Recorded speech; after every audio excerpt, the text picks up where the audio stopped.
CBS Radio presents the CBS Radio Workshop, dedicated to man's imagination, the theater of the mind. Tonight, a study in semantics, or a play on words. It is written by Anthony Ellis and is called A Matter of Logic. All right, Bill, hold it. You mind, Bill? I'd like to get a timing on this thing. We're late now. Oh, I'm sorry, Tony. All right, hold it quiet now. We'll start again from the top. Keep it quiet, real quiet.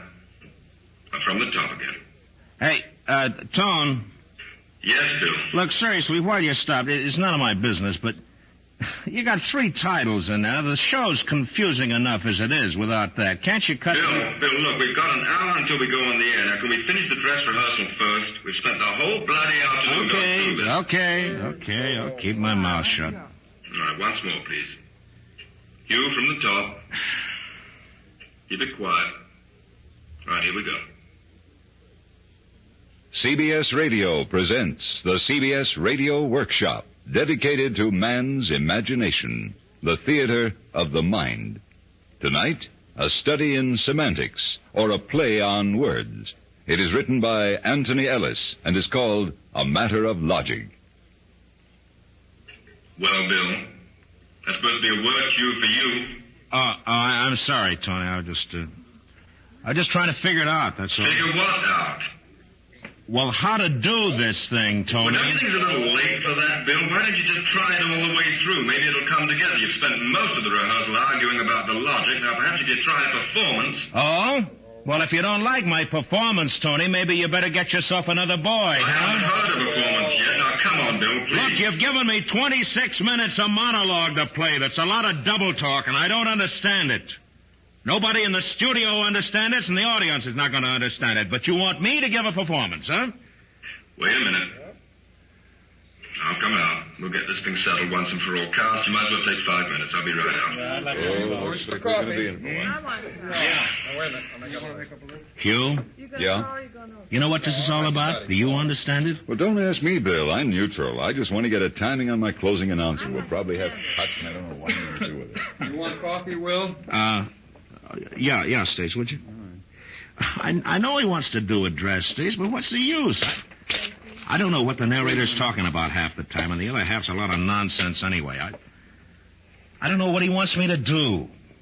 As far as I'm concerned, he might have just as well fill the time with a half hour of music. I can't do this thing. Oh, stop it. Sure. How do you want your coffee? No, black. Okay. Been on my back all day long. Well, maybe he knows what he wants, but I don't. All right. Now, just as soon skip the rehearsal if I can get you to understand the show. Take a chance of getting off the air on time. Cars, will you hold it down, please? Hold it quiet. Now, what's the problem, Bill? Are you kidding, Tony? I don't understand any part of this thing. Oh? Ben? Well, I don't see why not. Stacy. Yeah? Stacy, you want to tell him in a couple of words? Seems to me at this point it shouldn't take much more than that. Oh, you just leave me out of it, Father. I've been through this before with you two, remember? Well, Scotty, you want to call a coffee shop? I think there's a lot to be said for both sides. All right, Carly. Right now, I'd like to do the side that Bill's got to play. You want to tell him? Well, I see your point, Well, Bill. thank you, Paul. Well, Tony wrote the script, and, well, he must have known what he had in mind. Didn't you, Tony? Thanks a lot. Well, Fred? Fred? Oh, I'm sorry, Tony. I wasn't listening. What page you on? Oh, that's all right. It's all right, Fred. Mary Jane, you got any ideas? Yeah. Well, I think, look, airwaves are something. You can't see airwaves, but they are something. And the sun rays, what are those rays? The sun rays. The cosmic rays. Now, they're something. You can't see them. Well, how about sound? You know, the largest tree in the forest can fall, but unless the disturbed air caused by the crash reaches the eardrum of some living thing, there will be no sound. Oh, really? All right, hold it down. This isn't getting us anywhere. Quiet, please, will you? Tony, don't worry about them understanding it. I'm the guy who has the problem. I'm the guy saddled with 99 million words. Look, why don't you worry about me understanding? And I don't understand it, and I don't know where to start. All right, Bill. Let's start at the beginning. We've been through that. All right, we'll do it again. Line 17. Hold it quiet, will you please? 17, definition, page 1. It's pointless, Tony. No. Not if it makes you understand. Line 17. Now, come on, Bill. Let's try it. All right. Nobody. A noun. Meaning no person. No one. Hence, a person of no influence, importance, or social standing. An insignificant person. Okay, fine. Now, let's stop right there. Now, forget the script for a minute. I'd be delighted. Oh, come on, Bill. Now, I'm trying to get this thing done. I'm sorry. Go ahead. All right, now. Nobody. Meaning no person. No one. Hence, a person of no influence, no importance. But they're not the same thing, Tony. They're separate and distinct. And besides, that's not what you're saying in the script. Well, what am I saying? You're saying nobody, no-body, is really somebody. That's right. In order for there to be a nobody, there has to be has to have been a somebody. It's a play on words then, Tony, but it isn't logic. But of course it is, Bill. Oh, no, it isn't. Now, wait a minute. Look here. Supposing you and Junior at home, telephone rings. It says... Bill, will you get that? It's probably for you anyway. Yeah, honey, I will. No. Hello.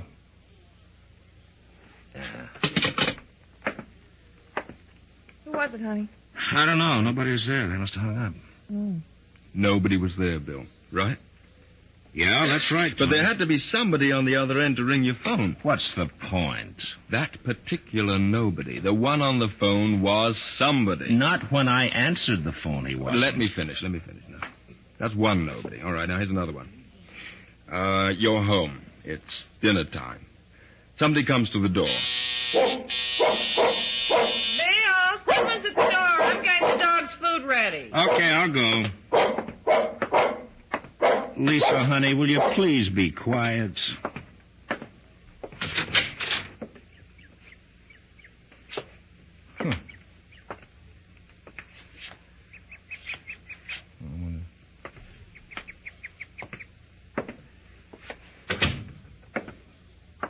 Who was it? Nobody. No, probably some kids. Nobody, Bill. But somebody rang the doorbell. Junie said someone was at the door. I'm not arguing with you, Up to now, though, you follow me. I understand that when I go to the door, there's no body at the door. The absence of a body. Nobody. All right. Nobody. And the same thing with nothing. Nothing can also be something. Well, let's finish with nobody first. No. They tie up. Now, you don't understand what I'm trying to say in the script, Bill, that nobody is really somebody and nothing is always something. That's the whole idea. They're inseparable. Now, look, let's take nothing. Go ahead. You're upstairs. You're in bed. And now you've put the light out, and you're almost asleep, and suddenly Junie turns over and shakes you. Bill. What? Bill, I heard something downstairs. What is it? Wake up. Bill. What is it? I heard something. Where, honey? Downstairs. Oh, darling, the dogs would have barked. Now go to sleep. No, I heard it again just... Now, there is something, Bill. Oh, right. Seems to me you're always hearing something. Well, I did. Listen. Oh, it's probably a tree branch. No, it isn't. We should wear earplugs. Be careful. Of what? You look all over downstairs, Bill. You don't hear anything. You don't see anything. So you go back upstairs, and Junie says to you... What was it? I told you nothing. There's nobody there, nothing at all. Nothing there. Nobody there. But you both heard a sound. Well, you say we did. I didn't, Tony. Besides, why have I always got to be the one who answer the phones and the doorbells and get up in the middle of the night? Why don't you let her do That's it? funny. Well, no, let's not be funny. I'm as sick of this thing as you are, Bill. I doubt that, We've got a Tony. show to put on the air in about 40 minutes, and it's going to go on. Now, will you please try to help? You haven't said anything new, Tony. I know what you're getting at. You're saying nobody, nothing, are somebody and something. Tangible somebodies and somethings, but they're not, Tony. Now, If you want to make a play on words, that's all right with me, but what you're asking me to do is make reality out of fantasy, and that's the way you want me to play it. But I can't do it, Tony. It can't be done. It's not logic, and we can sit here for 10 hours. That's not going to change anything. But you do agree that nobody is the absence of somebody? Obviously. As an Tony. example. Oh, that's not. I don't want any more As an example, examples. you're a policeman. You get a call about a murder. You go to the scene of the crime, and while you're there, Excuse me, Mr. Ellis. Yes, you... I'd like to be able to run through the closing before we go on the air. There are a couple of It's things... all right. We'll have time. Now, don't worry about it. Thank you. Look, Tony, why don't we just forget about it, huh? I'll do No. the best I can. This may help to straighten it out. Now, look, you're a policeman. You go to the scene of a crime. Yeah. When you get there, the officer on the beat's waiting for you.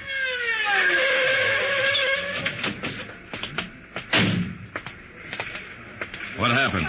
Near as I can find out, there's been a murder, sir. The witnesses report hearing shots and a scream. They're right over there. You want to talk to them? Where's the body? Well, that's the funny part about it. There isn't one.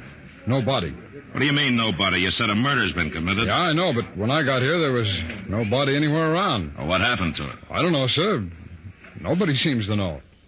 Now, that's the absence of somebody, some corpse. In other words, no corpse, no body. Go on. And the officer says nobody seems to know. Now, that's a different nobody, Bill. So? But the nobodies who don't seem to know anything about the missing bodies are the witnesses, right? Yeah. And the witnesses are somebodies, but they're also nobodies. Look, Tony, Bill. I'm tired. I'd just as soon drop the whole thing. You're right. You are right. I can do the show, and I will do the show. And you understand it? No, I don't understand it, Tony. All you've managed to do is make it even more confusing. Well, I think we're on the right track. You'll see it in a minute. And I just as soon not. Well, we've gone this far. Now, let's finish. None of this has got anything to do with the script I've got to do, though, Tony. Bill, it's got everything to do with it if you'll just be open-minded about Look, it. you're very convincing. If you want 2 and 2 to make 5 for the sake of argument, you can do it. With fantasy, you can do anything. I agree with you. 2 and 2 make 5. But it isn't logic, Tony. It's fantasy. That I can play if you want me. But I don't want you to play it as a fantasy, Bill. I want you to play it as a realistic piece because it is reality. We're back where we started. Are you deliberately trying to be arbitrary, Bill? Oh, come off. Knock it off, I mean Tony. it. Listen, I'm just an actor. You wrote this epic. You're directing it. Now, if you can make me understand what you want, I'll play it for you. It's not my fault if you're inarticulate. Or you're so blasted obstinate that you won't see what I'm trying to say. What? What are you trying to say? All right, I wish quiet you'd down, tell me. please. Look, if I can't understand, how do you expect the audience to, huh? I've got a wonderful idea. Why don't you play this thing yourself, and I'll go sit in your little control room and wave my finger at you. How You know, about if it that? weren't so late, Bill, I'd try that. I'll bet you would, yeah. That's a nice piece of arrogance. Do you mind if we get into personalities after the show, Bill? Oh, I'm sorry, Tony. I'm sorry, It's all right. fellas. It's all right. It's all right. It's Excuse my me. fault, too. Now, look, I'm trying to see your side, Bill. I really am. Will you just do one thing for me? Now, maybe this will clear it up. Yeah, sure, what? Turn to page 21. 21. Yeah. Line 8. No. Let's start on 10. Yeah, that's it. That great assemblage of Yeah, I got nobodies, it. line 10. I got it. Who are they? That great assembly of nobodies. Where do they come from? But why should I be afraid? They're non-existent. They can't. They don't affect me. Well?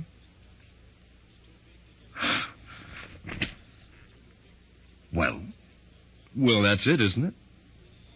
what, Tony? Who are the nobodies? Where did they come from? Will you tell me? I still don't get it. Bill, by the time you get to that speech, you've already been answering the question for 20 pages, and you can't even see No, it now. I can't see Oh, it. Lord. Hold it, Stacy, will you? Bill, that's the whole point of the show. You, the narrator, tells the audience that nobodies are somebodies. You spend 20 minutes doing it, but the twist at the end is that because you're so logically minded, so analytical, you're not flexible enough to encompass the enormity of the truths you've been Are saying. you talking about me now or this character I'm The playing? character. All right. Now for me, huh? Little old Bill, you tell me. Where did they come from, Tony? I'm as stupid as this character I'm playing. Where do these nobodies come from? Okay, you said it somewhere back on 10, 11, doesn't matter. Look, I'll give it to you simply. Yeah, you do that. You make it very simple. Don't for me, worry, huh? I will. Excuse me, Mr. Ellis. Yes, Hugh, what? I'll be able to get that timing on the close one eye in case you want some cuts. We've only got 20 minutes. You'll have time, Hugh, before air. Now, don't worry. Thank you. I don't know why I took this call. I could have gone fishing today. Well, nobody twisted your arm. Oh, Bill. don't say nobody that way, please. All right. Now, look. Just keep an open mind and listen. Okay, open mind and I'm listening. Nobodies are really somebodies. You've said that. I'm saying it again. All the nobodies we hear about, the nobody on the phone, nobody at the door, all of them, they're somebody. Where do they come from? Well, all right. Let's say you and I go out for lunch, dinner. Yeah? We're having a drink. Somebody comes into the restaurant, anyone. You see him, I don't know him, but you do. You lean across the table to me and you say, Hey, Tone, look over there.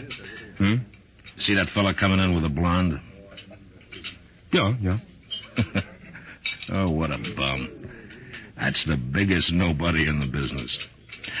Let me tell you what he did. Now, Bill, what did you call him? I called him a nobody, Tony. I know what you're getting you at. better let me tell you what I'm getting at. It'll save time. All right, now. That nobody that you saw in the restaurant, let's say he died about a year later. Oh, well, that's too bad. And what happened to him? Well, he became Bridie Murphy. Huh? All right, Bill, now I'm look. sorry. Go on. He died. He died and became one of that great assembly of nobodies. Uh-huh. He's one of them. Like all the others. Everybody who's ever been called a nobody, after they die, they come back. They're the nobodies who ring doorbells and aren't there when you answer, who ring phones and hang up. Oh. Well, now you do understand? Well, I understand, Tony. That this is a very cute fantasy, Tony, a play on words. All the slobs I've ever called nobodies come back to haunt me, huh? Oh, well, this I understand, and it's very clever, and it's very cute. And you really understand? I said I understand. Good. And do you understand that those nobodies, they don't like being nobodies, they want to be somebodies? Kind of neurotic ghosts, huh? Oh, well, that makes a lot of sense. For a fantasy, Tony. Yeah. Now, that's fine. Now, you've got half of it, Bill. What you call the fantasy, what I call the fantasy of the show. But there's also the logic in the show. No? Clear, cold logic, realism, fact. I don't care what you call it, Bill, and I guess this is the thing that's throwing you, the combination of the two. Must be. The character you're playing doesn't believe in ghosts. So that nobody who rings the bell has to have substance for you. Therefore, he is somebody. No, he isn't, Tony. He's the absence of the somebody. If nobody's standing outside my door, somebody isn't standing out there either. That's right. He was gone when you answered. But he's somebody. He's somewhere around. He has to be. You know, I got a wonderful idea. Why don't you sell this routine to Abbott and Costello? It's better than Who's on That's First. fine. You're a big help, Bill. Thank you. All right. Okay. Now, all right. Hold it. Look, All right. Tony, we've taken long enough over this. Just tell me how you want me to play it, and let's get the thing over with, huh? Realistically, Bill, that's all. Now, that's all. You asked me to tell you how I wanted you to play it. I've told you. You can't combine fantasy and realism, No, Tony. you can't, Bill, and I can. I've done it, and there's the script. All right, then I'm a lousy actor. I'm sorry. So am I, but that's not getting the show on the air. Look, let me ask you something. You want me to read this stuff straight, huh? And believable? That's right. The fantasy part, too? Yes, but you make it fantasy, remember, only because you don't want to believe that it's logical, that it's happening. It's your way in the story of running away from reality. I'm running away from nobody. Yes, huh? you are. Oh, well, boy, that's pretty scary stuff, that is. Oh, if I don't watch out, all the nobodies will come some dark night and get me, huh? Well, that's real strong stuff. It's raw and true to life and documentary. You know, Bill, that's not a bad idea. The nobodies all over the world, they don't like people like you. You're a somebody. A big somebody.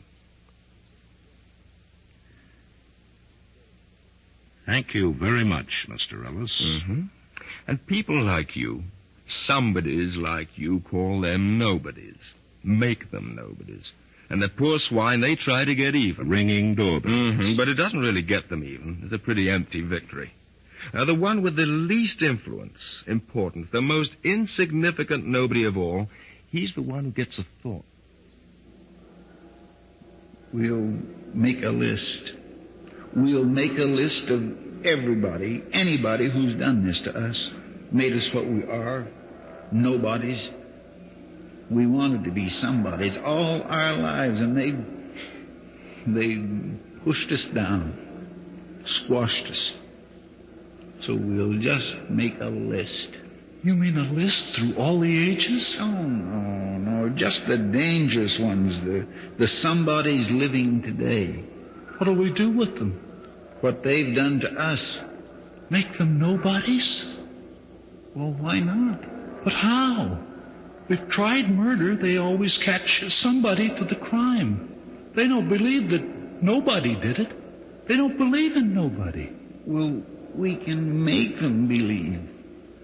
We'll make all those big, important, influential somebodies like us. But the only difference is they won't have to be dead first. They'll just disappear right off the face of the earth. But how can we do it? How can we make them disappear? Well, we use the same method with them as we do with ourselves when we ring a doorbell or make a noise in a house at night. Dissolution. They'll vanish. Poof. Do you think it would work? Surely it must have been tried before. Well, not that I've heard. At least it's worth the effort. And I know who we'll start with. Who? An actor. I remember what he used to call me. He thinks he's a big somebody. An actor. His name's William Conrad.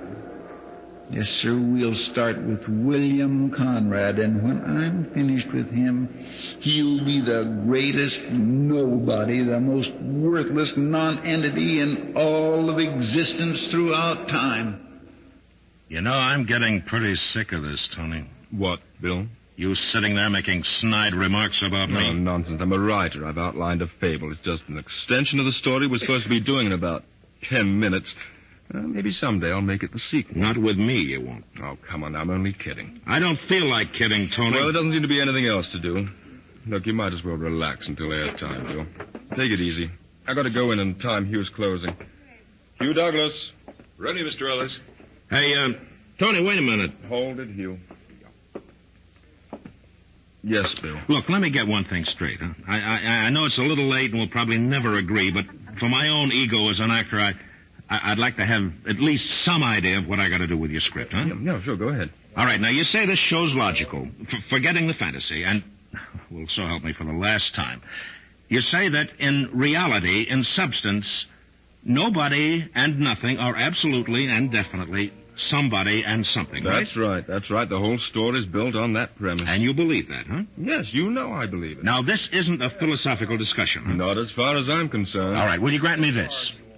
If I can prove to you that you're wrong, and, well, I'm not just saying this because I want to be right, but if I can prove to you that you're wrong, will you come over and, on my side of... Are we going to do this thing, Tony? All right, now hold it, Quad. Go ahead, Bill. I'm sorry, go ahead. Look, I'm just trying for the last time to understand this thing, huh?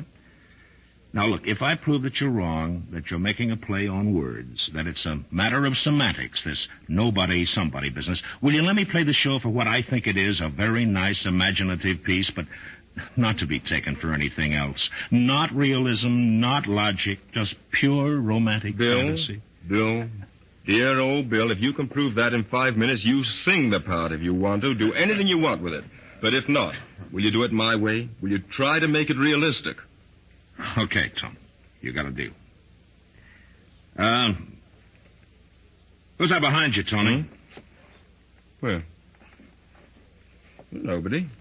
Nobody there. Ah, there, you see? Nobody there. Nobody there. Am I right? Yeah. Did you hear anybody, Tony, anything behind you before I told you to turn around? No. And there wasn't anybody, was there? No. You're sure now? Well, come on. Yes, I'm sure. So what? Hugh, no. Turn around. Face me, Tom. Hugh, you mind standing behind Tony and making a noise, saying something? Mr. Ellis, I wish we could time that closing. It's getting awfully close to airtime, you know. Did you hear him, Tony? Well, of course I heard him. Well, turn around. Oh, come on now. Is somebody there? Turn around, Tony. Take a look. All right. All right, now what does that prove? Somebody's there, Tony, right now. Hugh Douglas. But a minute ago, when you turned around, nobody was there. Nobody. You see? And that nobody wasn't somebody. Now, was it? All right, now, look at this table. Right here. You see anything? No. There's nothing on the table, huh? Nothing. No thing. You can't hear it, you can't see it, you can't feel it because it doesn't exist. Am I right? No, all right. There's nothing quiet, there. Please, let's have it quiet. All right, go on. All right, now. What's that, Tony? Well, It's a quarter, right? Yes, it's a quarter. A quarter. Something, huh? You see it, you feel it, you even heard it when I threw it on the table. But the nothing on the table a second ago wasn't something until I threw that quarter down there. Now, was it?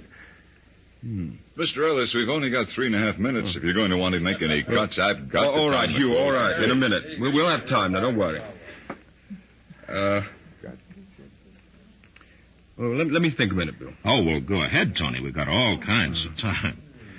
There's nothing. You see, Tony, that's what I've been trying to tell you. We got a nice fantasy to play Wait here, a minute. but that's Wait a all. minute. Will you let me think, please? If you'll just accept the fact that it isn't logic and you'll let me play it as a fantasy, we'll have a good show, Tony. Well, a fair show, anyway. I'd know what to do with the part. I could understand how to play it, Tony. Bill, I hate to admit it, but you know something? What? You're right. It's a play on words. Well, thank you. 3 minutes. Now it makes sense, huh? Oh, you know, it just wouldn't have worked, Tony, the other way. Me trying to play against what you've written, well, that's why I couldn't figure it out. No, you're right, Bill. You are right, and I'm sorry. I'm sorry, and I've given you a bad time. Oh, forget it, Tone. I'll admit you had me going for a while. You know, you can be awfully convincing when you want to be. I was beginning to wonder if 2 and 2 did make. Well, I tell you, I'll buy you a drink after the show. Now, I'll make it 2 drinks. Okay. Mr. Ellis. Yes, just a second, Hugh. Now, look, Cast, I'm sorry about that dress rehearsal, but will you just play it as you did on the first and second readings? It was fine, sounded fine. This nonsense of mine won't affect you. Bill knows what to do. My apologies. Mr. Ellis. Yes, Hugh. Yeah, look, why don't you just make an optional 10-second cut? That ought to do it, and if I need it, I'll give you the signal, all right? Well, I haven't even... Hey, Tone, look, there's just one more thing. Yes, Bill. Look, you know, at the end of the script where I'm supposed to be afraid of the nobody's coming to get me, you know, do you think if I cut line 25 that maybe... What? Maybe... Well, what, Bill? What's that noise? I don't hear anything. Listen, Tony, you can hear it. No, it's just a ringing in your ears. Nothing. But it is something. Now, look, this What's is a good that cut noise? that Bill suggested. Cast, will you make this cut on page 21? Page 21, line 25, and that's cut, all right? Yeah. 2 minutes. Now, is Bill going to finish the speech, or do I... What's the matter, MJ? Are you sick? Mary Jane? Bill, What? he's gone. Well, he's probably just gone out. No, he was standing there right behind you. I was looking at him, and he just disappeared in front of my eyes. What are you talking about? Bill? Bill? Mr. Ellis, I've got to read this through. Where's Bill? Tony, he's standing right behind you. Well, I know. Bill? Farley, you see him? Did anybody see Bill? I was looking at him. I saw him, and he just wasn't there. Bill? Bill? Where did he go?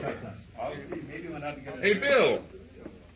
I've got to do this closing. Will somebody please time the closing? What's going on out there? I don't know. Bill Conrad seems to have disappeared or something. Well, better go ahead anyway. We'll time the closing. Okay. CBS Radio has presented the CBS Radio Workshop from Hollywood tonight, A Matter of Logic, which was written, produced, and directed by Anthony Ellis. Mr. William Conrad and Mr. Ellis were heard as themselves. Others in our cast were Stacey Harris, Mary Jane Croft, Hugh Douglas, Parley Bear, Fred Mackay, Ben Wright, Robert Chadwick, and Bill James.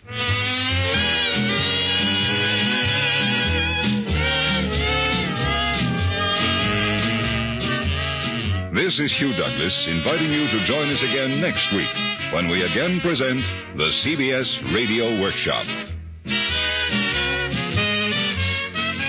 Suppose 500 forest fires were going to break out tomorrow, and that 450 were going to be started by people like you. Fantastic? Not at all. Judging by past year's figures, that's exactly what we can expect, unless we agree to be careful and make man-made fires a thing of the past. Stay tuned for 5 minutes of CBS News, to be followed on most of these same stations by My Son Jeep.